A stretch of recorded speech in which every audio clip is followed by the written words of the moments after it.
इस अध्याय में हम जानेंगे अर्जुन की एक और दुविधा कि मनुष्य अंत समय में कैसे श्री कृष्ण यानी कि भगवान को प्राप्त होता है।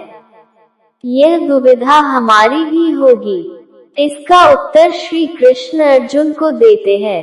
दोस्तों, हम और आप श्रीमद् गीता ज्ञान के सागर में बहते हुए काफी आगे आ चुके हैं और इसी के साथ यह ज्ञान सागर और गहरा होता जाएगा। हो सकता है आप दुविधा में आ जाए, लेकिन घबराइएगा नहीं, श्री कृष्ण आपके हर प्रश्न का उत्तर अवश्य देंगे। आप जब उनके विश्वास के साथ जीवन जीने लगेंगे, आपके असंभव कार्य भी सफल हो जाएगी। यह मेरा विश्वास ही नहीं, मेरा अनुभव भी है। प्रभु के नाम के साथ शुरू करते हैं इस अध्याय का ज्ञान। जय श्री कृष्ण, राधे राधे। श्री कृष्ण अर्जुन के प्रश्न का उत्तर देते हुए बताते हैं कैसे मनुष्य अपने अंत समय में मोक्ष अर्थात श्री कृष्ण को प्राप्त होता है।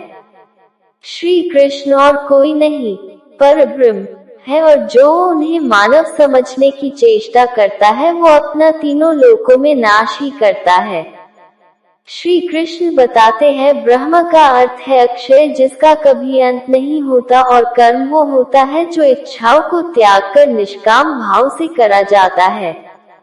आगे बताते हैं अधिभूत वो है जो पल भर या कुछ क्षण के लिए होता है, जैसे कि हम और यह दुनिया। अधिदेव वो होता है जो अक्षय है अर्थात अविनाशी, जिसका किसी भी लोक में नाश संभव नहीं है। यह सिर्फ श्री कृष्ण ही है जो कि परम सत्य और अनंत है। अतः इसका अर्थ दोस्तों यह है, जो अपने अंत समय में श्री कृष्ण का नाम जप करते हुए अपनी देह त्यागता है, वही श्री कृष्ण को प्राप्त होता है। आगे वह बताते हैं कि कौन उनको स्मरण कर पाता और कैसे वो अपने देह का त्याग करता है। अंत समय में मन जिस भाव में होता है, यानी कि जो सोचता है उसी के अनुसार अगला जन्म पाता है। ऐसा संभव सिर्फ शांत चित्त योगी ही कर सकता है। हमारे जैसे मोह माया से ग्रस्त व्यक्ति कदापि नहीं। श्री कृष्ण कहते हैं ऐसा योगी बनना आसान नहीं, इसके लिए हर समय कृष्ण नाम जप मन में चलते रहना चाहिए। ऐसा योगी व्यक्ति अपने कर्म के समय में भी भगवान नाम जप करते हुए सभी कर्मों को पूर्ण करता है। ऐसे योगी इतने ज्ञानी होते हैं और पुण्य आत्मा हो जाते हैं कि उन्हें कृष्ण वेदों के ज्ञानियों से भी श्रेष्ठ बता रहे हैं। भगवान कहते हैं, हे कुंती पुत्र अर्जुन, ऐसे योगी को अंत समय में निश्चित करता हूँ कि वो मुझे ही प्राप्त हो। दुखों का घर दुखाले और इसमें बार बार जन्म लेना।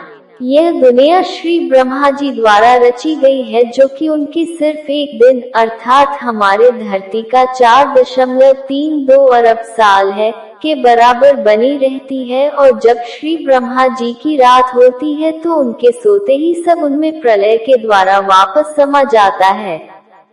जो इस अवधि के अंदर श्री कृष्ण को समझ लेता है वह ब्रह्मा में समाने से पहले ही श्री कृष्ण को प्राप्त हो जाता है, और जो व्यक्ति रह जाते हैं वह इसी धरती के जन्म मरण में घूमते रहते हैं। देह त्यागने का सही समय।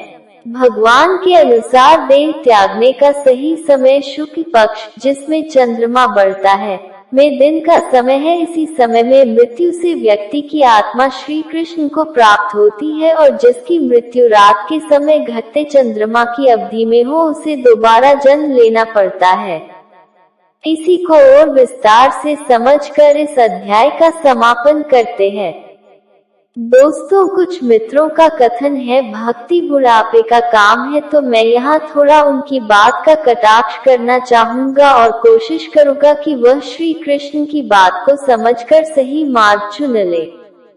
जैसा कि श्री कृष्ण ने बताया कि अंत समय के भाव अनुसार ही हम दूसरा जन्म पाते हैं, और उस समय भाव प्रेम भक्ति का हो तो हम जन्म से मुक्ति पा लेते हैं और श्री कृष्ण को प्राप्त कर लेते हैं। अब अंत समय आप सोचेंगे कि देह त्यागना हमारे हाथ नहीं, यह तो खुद हो जाने वाली क्रिया है। परंतु श्री कृष्ण के ज्ञान आधार से हम समझे तो अंत समय में जो योगी होता है वो जानता है कि समय उसे देह त्याग करना है, और यह उसके लिए संभव भी होता है कि वो अंत समय की अवधि में अपने जाने का समय चुन सकता है। अब जो व्यक्ति कहते हैं बुढ़ापे में भक्ति करना सही है, जवानी तो भोग के लिए है, उनकी सोच गलत है, क्योंकि अध्याय 18 में श्री कृष्ण इस बात को बताते हैं कि जो मेरे भक्त है उनकी मृत्यु के समय हो सकता है वो मेरा ध्यान ना कर पाए, जिसके कारण वो मुझे प्राप्त नहीं हो, लेकिन वो भक्त मुझ पर विश्वास कर अनंत भक्ति से शुद्ध हो जाता है, और उसके अंत समय में उसके हृदय में मैं खुद वास कर अपना नाम जप उससे कराता हूँ और निश्चित करता हूँ कि मेरा भक्त हर अवस्था में मुझे ही प्राप्त हो। लेकिन जो भक्ति ही मतलब में आकर बुढ़ापे में शुरू करने का प्रयास करे वो कृष्ण को प्राप्त नहीं कर सकता, क्योंकि उसका हृदय पूरे जीवन काल तो भोगों में रहा और अंत समय वो भक्ति से इतनी शुद्धता नहीं पा सकता कि श्री कृष्ण उसके हृदय में वास कर पाए।